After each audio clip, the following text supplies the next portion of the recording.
Sir సభలో 3/2 majority లేదని తెలిసి కూడా కేంద్రం మహిళా రిజర్వేషన్ సవరణ బిల్లు ఎందుకు ప్రవేశపెట్టిందంటారు?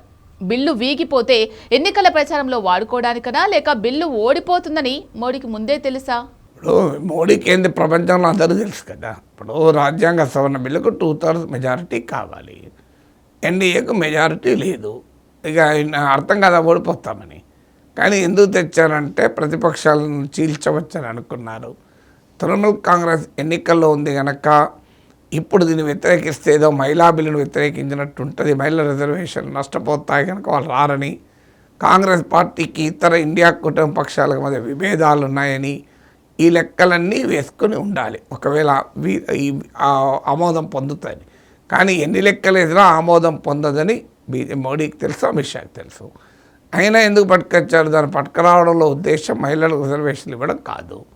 దాని ఉద్దేశం చూడు, మేము మహిళా రిజర్వేషన్లు అమలు చేస్తామంటే ప్రతిపక్షాలు అడ్డుకుంటున్నాయి అని చెప్పడం. నాకు పార్లమెంట్ మెంబర్ చెప్పాడు.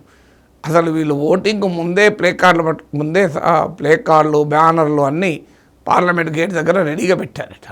ఓటింగ్ ముందే, అంటే వాళ్ళు తెలుసు కదా ఎట్టి పరిస్థితుల్లో ఓడిపోతామని.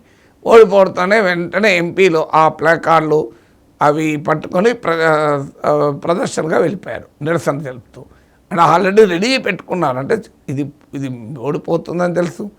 ఓడిపోవడంతోనే మహిళా రిజర్వేషన్లకు అడ్డుకున్నారని చెప్పి ప్రచారం చేసి వాళ్ళ ప్రతిపక్షాలు బ్లేమ్ చేయాలి. 2023 సెప్టెంబర్లో ఈ బిల్లు తెచ్చినప్పుడు మహిళా రిజర్వేషన్ చట్టం అయినప్పుడు అప్పుడే ప్రతిపక్షాలు కోరాయి, ఈ చట్టాన్ని వెంటనే అమలు చేయండి అని కోరాయి.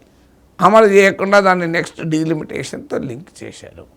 ఇప్పుడు మళ్ళీ మహిళా రిజర్వేషన్లకు ప్రతిపక్షాలే అడ్డుపడేసారి.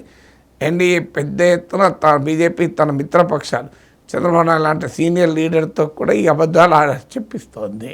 సో రియాలిటీ ఏంటి? రియాలిటీ డీలిమిటేషన్ బిల్, అది మహిళా రిజర్వేషన్ బిల్లే కాదు. దాంతో అనుకూల పత్రికల్లో వీగిపోయిన మహిళా బిల్లును రాయించుకుంటున్నారు. కానీ నిజాన్ని ఎంతకాలం తెస్తారు?